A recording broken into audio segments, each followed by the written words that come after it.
Un épisode de Lex Talk consacré aux véhicules autonomes. Quels sont les enjeux juridiques, voire éthiques, de ce nouveau mode de transport qui vous permet de lâcher les mains au volant? Et également, comment est-ce que la législation se met en place? Comment est-ce que le législateur travaille? Comment est-ce que les constructeurs tentent de faire valoir leur point de vue? On en parle tout de suite dans Lex Talk.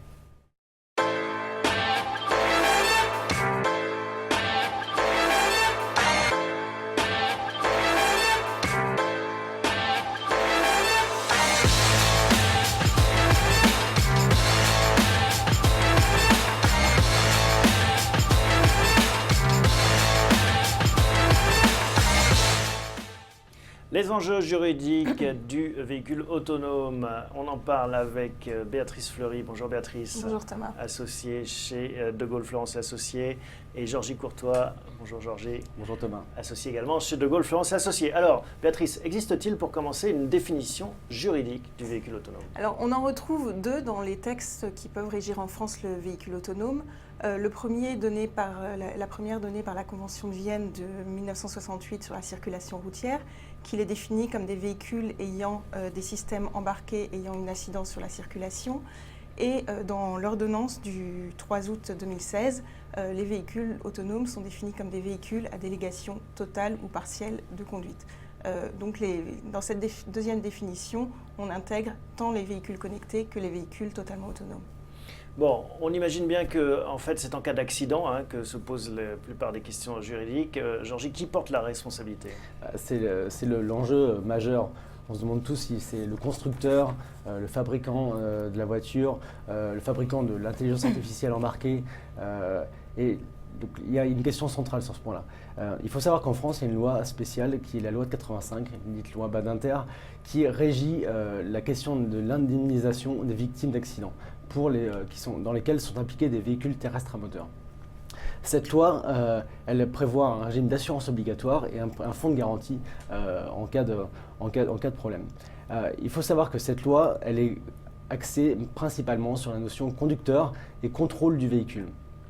En l'occurrence, avec un véhicule autonome, il ne peut pas y avoir cette question de conducteur. Donc il faudrait certainement adapter la loi française à ce niveau-là pour prendre en compte la capacité des véhicules autonomes d'être couverts par cette loi. Et sachant que c'est exactement ce que préconise le rapport Delvaux sur la responsabilité civile des robots qui a été rendu en février 2016, donc en fait, la loi française est très facilement adaptable à l'arrivée des véhicules autonomes. Est-ce qu'il y a une jurisprudence en la matière, Béatrice? Il n'y a pas de précédent dans la mesure où c'est un domaine quand même relativement récent.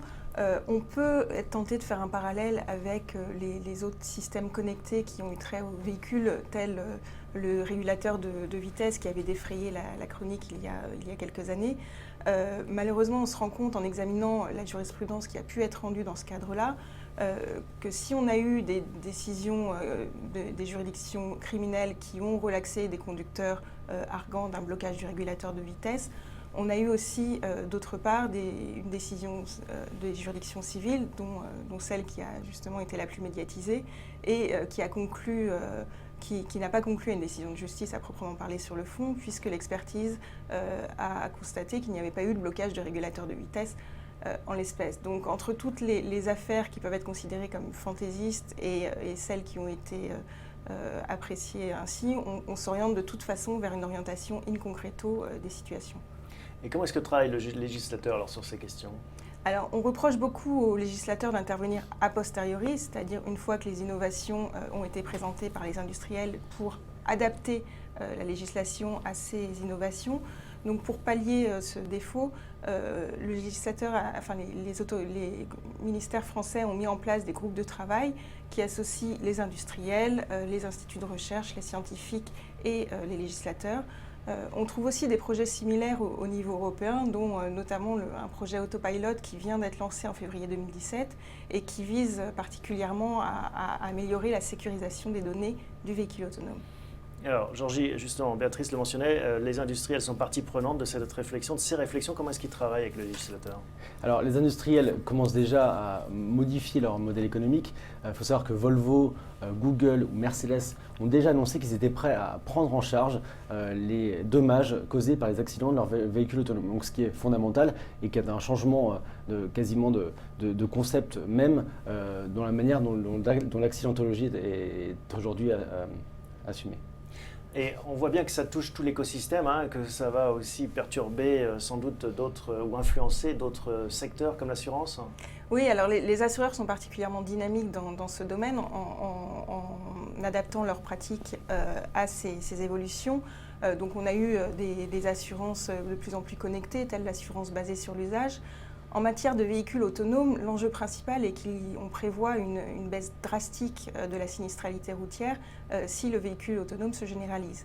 Donc pour ça, on attend nécessairement de voir quel régime de responsabilité sera in fine retenu. Pour l'instant, les assureurs réfléchissent à deux orientations. Soit une responsabilité sans faute, dans quel cas la victime serait indemnisée et les assureurs s'organiseraient ensuite entre eux pour la répartition de l'indemnisation, soit déléguer entre guillemets et donner la responsabilité de l'assurabilité du véhicule au constructeur qui fournira ainsi un pack avec le véhicule, l'assurance et d'autres services qui pourraient être associés. Alors on le sait, hein, les questions éthiques arrivent tout de suite après. Par rapport aux véhicules autonomes, on cite souvent l'exemple d'un véhicule qui serait confronté à une situation inattendue, par exemple un enfant qui traverse subitement et avec un choix, est-ce que je privilégie le piéton ou le passager? Quelle est la situation sur ces questions éthiques, Georgie? Sur cette situation, il y a le MIT qui a mené une étude afin de voir comment les utilisateurs potentiels appréhendent l'utilisation d'un véhicule autonome. Et ils se sont rendus compte que, à l'heure actuelle, les gens ont peur des véhicules autonomes. Pourquoi? Parce que tout simplement, ils délègueraient, entre guillemets, leur vie entre les mains d'un véhicule.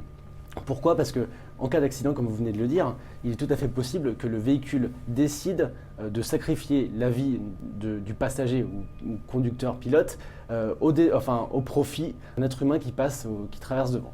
Donc la question est donc de savoir comment est-ce qu'on peut faire accepter cela. Donc peut-être que le législateur devra intervenir, notamment en imposant ce qu'on appelle des algorithmes qui vont permettre de choisir à coup sûr la vie humaine au détriment potentiellement du conducteur. Donc c'est ce qu'on appelle les algorithmes utilitaristes. Mais dans cette hypothèse-là, donc, le législateur devra intervenir. Il n'est pas sûr que ça se fasse assez facilement et en tout état de cause, ça devra se faire à un niveau international parce qu'on ne pourrait pas accepter que dans certains pays, une législation donne un algorithme d'un type et dans un autre pays, un autre type. Bien sûr. Autre enjeu technique, celui de la sécurité, hein, que ce soit le piratage, les cyberattaques ou les enjeux liés aux données personnelles. Alors sur la cybersécurité, j'imagine que tout le monde a vu les exemples de la Jeep ou de la Tesla qui a été hackée, donc qui permettrait au bout des choses de tuer quelqu'un, donc de commettre une infraction criminelle en prenant le contrôle d'un véhicule, donc ce qui est effectivement très grave. Comment est-ce qu'on contre ça? Il y a des éditeurs de logiciels qui ont commencé à mettre en place des solutions d'antivirus et de pare-feu, de sécurité, afin de sécuriser leurs véhicules, les véhicules autonomes. Donc il y a un futur marché potentiel là-dessus. Et s'agissant de la donnée personnelle, il faut savoir que la CNIL est en train de prévoir un pack données personnelles spécifiquement pour les véhicules connectés et qui devrait sortir bientôt en 2017. Bon, peut-être un mot de conclusion, Béatrice? Oui, Georgie a rappelé la nécessité d'une harmonisation des législations, mais les législateurs seront confrontés à un enjeu de confiance qui est double, puisqu'il faudra donner confiance et dans les règles régissant la conduite et dans les règles régissant l'accès et le partage des données. Merci à vous deux pour ces éclairages. En attendant, gardez bien les mains sur le volant et rendez-vous très bientôt pour un prochain épisode de Lex Talk.